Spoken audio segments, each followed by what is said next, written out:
Okay, so last time we were together, we were talking about the parts of the paragraph. Anybody remember how many parts there are of the paragraph? Mr. Nye? 8. Could you name them for me, please? Topic sentence. First point example, second point example, third point example, closure. Concluding sentence. Concluding sentence. Okay, good job. Well done. All right. I found a planner in the desk. Thank you very much. It always happens. All right, we'll get it to the right person. All right, so when we were in the paragraph format last time, we were talking about those 8 parts. And one of those little thingamajabber doohickeys, I said you need to make sure you put in all your drafts. So without them, you'll lose points and you won't know where you are. Morgan? Identifiers. Identifiers. You got to make sure you have those identifiers. Okay? And then there's some other part of the paragraph that's essential, and you have to have 4 of them in the paragraph. If you don't have 4 of them, you lose points, and we're going to talk about why that's important in the first place. Max? I just forgot him. That's okay. Allie? Transition. Transitions. Okay. Anybody remember why I said that we need to use transitions in the first place? What would transitions help the paragraph? What does it do for anybody? Spice it up. It does spice it up, that's true. It flows like from one to the other. Yeah, see, your identifiers are for you, the writer. The transitions are for the reader. So the reader has a logical progression of your ideas. This is, reader, this is my first idea. This is my second idea. This is my third idea. And by the way, I'm wrapping things up. I'm done, okay? So you gotta want to make sure that you have those identifiers and transitions and everything. And as I said last time, the things that you want to do to give you practice in your writing packet, you had these topic sentence practices that you needed to make sure you did and filled out, because this would give you practice on how to write a topic sentence. You had also your point sentences. Here's practice how to write your point sentences. And at the bottom, it gives you the ideas of the transitions you can use on page 5 of your paragraph format. All right? And then that's practice how to write point sentences. And then you also have in here practice on how to write example sentences that you guys needed to make sure you had done. And it gives you examples at the top of the page too. And then you have examples how to write a concluding sentence and the transitions you can use in a concluding sentence on page 7. All right. So today what we're going to do is we're going to talk about our multiple intelligences, and we're going to start preparing our writing of the multiple intelligences. So you're going to need to have out your paragraph format and your multiple intelligence packet, okay? And when you get to your multiple intelligence packet, you should be turning to the last page where you marked your dominant intelligence. You circled your dominant intelligence. Like I did here, you guys said I was all body kinesthetic. So that was section 6. And you're going to have go back to the section that your dominant intelligence was. And I had you guys go back to like my section 6. I said for me, I said I can't sit still for long periods of time. And I live an active lifestyle. And I enjoy outdoor games and sports.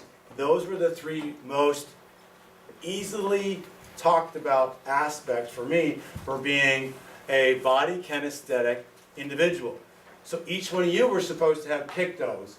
And in your picking of your 3 strongest, easily talked about reasons why that was your dominant intelligence, now we're going to go to the last page. We're going to go to the last page of this, and I want you to see how this works, okay? So turn your last page. Right now it should be blank. And I want you to think about, you're going to take, like I did my first point, in section 6, it says, sitting still for long periods of time is difficult for me. So I want to write down for me on this page, I want to start out with, what's the first thing I said you need to have for a point sentence?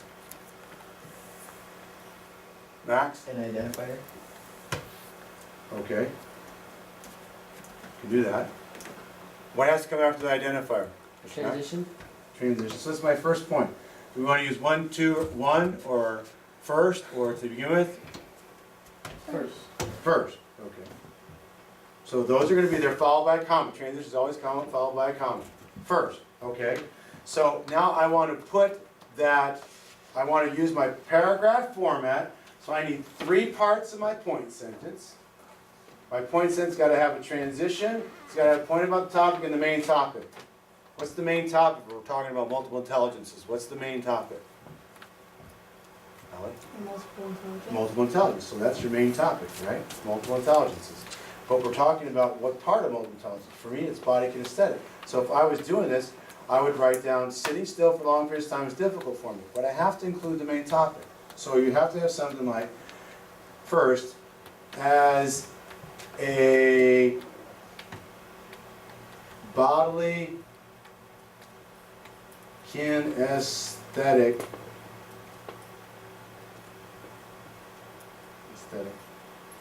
intelligent person, comma, and then I put my statement in.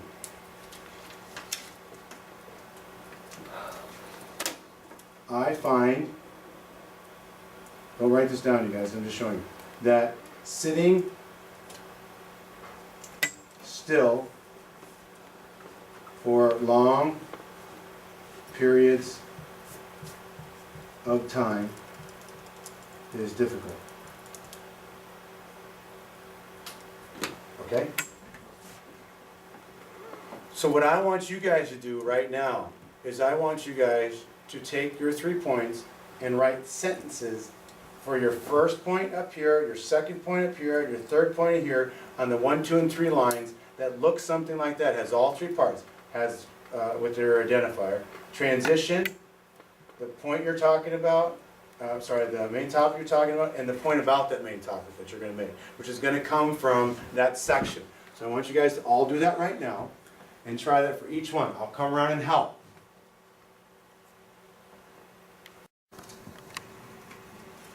All right, so everybody got your 3 points in, and you've got them all in sentences. Now, the A and B here is basically what we're talking about, the examples. The examples have 3 parts. It has to be 2 or more sentences long. The first example has to explain, the second one has to show. So, as I did in another class, like this person did, they took, I am a spatially intelligent person because I can imagine ideas in my head. Now, of course, they should have put the transition here. They could put first, right? And they could put their identifier in their first point, all right? Now, the A and B, what this person did is I talked to them about what does that mean? So in your A, you're giving me the sentence that, what does this point sentence mean? And this person came up with, I find it rather easy to picture my schoolwork in my head, and this helps me to remember what I'm supposed to do. So your A part is going to be the explanation of this. She said, I can imagine ideas in my head. This gives me a particular situation where she can imagine things in her head. So what is the B part for?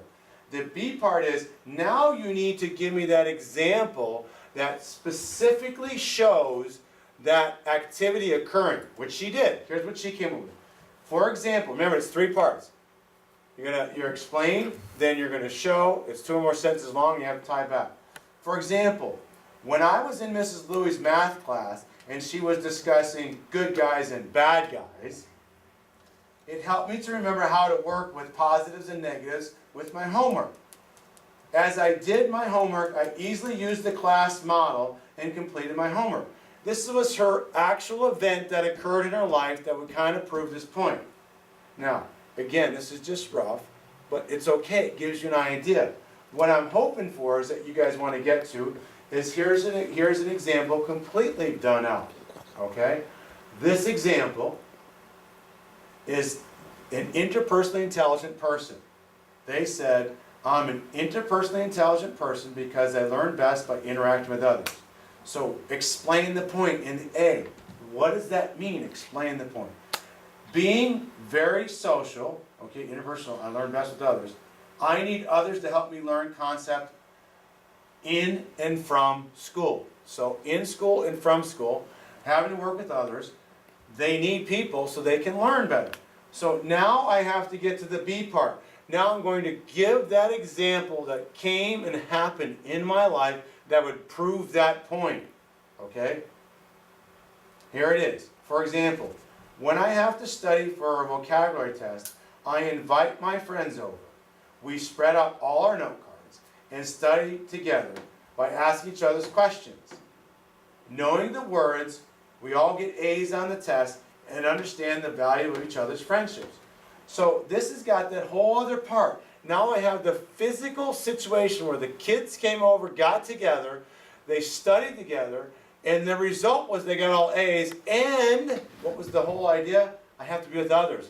It helps strengthen their friendship. So this has got all parts. It explains, it shows, and it ties back. Which is what it says over here. In lines 1 and 2 and 3, you need to make a statement about what you're going to support and include in your dominant multiple intelligence. Remember the one intelligence with 3 reasons why it's your dominant intelligence. Do not pick 3 different intelligences. This is one intelligence with 3 reasons why. 3 reasons why. Then your A and B parts you're going to explain. These are your examples. You're going to explain in the first sentence, and you might take 2 or more sentences to do the showing part and tying back. Alright? So this is what I want to make sure you fill out. I'm going to let you do this now. I'm going to come around, I'm going to help. Raise your hand if you have questions. But what I want you to do is explain. You've got your 3 points last time we were talking. Now I want you to make sure that you explain each one of these points. Take one at a time. Explain it, show and prove it, and tie it back. Does anyone have any questions? Everybody knows what you need to do? Now the last thing I want to share, this is really important. Don't worry about what anybody else thinks. This is about your life and you're proving it to me. So make sure that you're working quietly. If you have any questions, raise your hand and I'll come around and help you, and we'll get this. The more effort that you put in this right now, the easier it's going to be to write your paragraph. Anybody have any questions? All right, go ahead and cut.